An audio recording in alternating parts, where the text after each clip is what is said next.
ఆడవాళ్ళందరికీ మహిళలందరికీ నెలకు 2500 వచ్చిందా ఏ మహిళ కన్నా?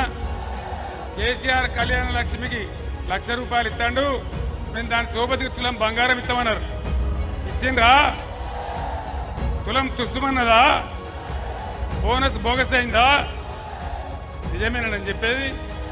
ఇగో ఇది కథ. ఇలా గృహజ్యోతి విద్యుత్ అన్నవస్త్రానికి పోతే ఉన్నవస్త్రం పోయిందని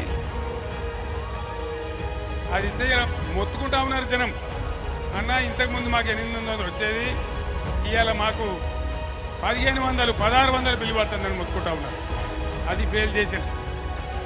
ఆడపిల్లలకు యువతులకు చదువుకునే వాళ్లకు స్కూటీలు ఎలక్ట్రికల్ స్కూటీలు కొనిస్తామన్నారు. స్కూటీలు వచ్చినాయా? స్కూటీలు రాలేదు, కానీ లూటీలు మాత్రం వస్తున్నాయి.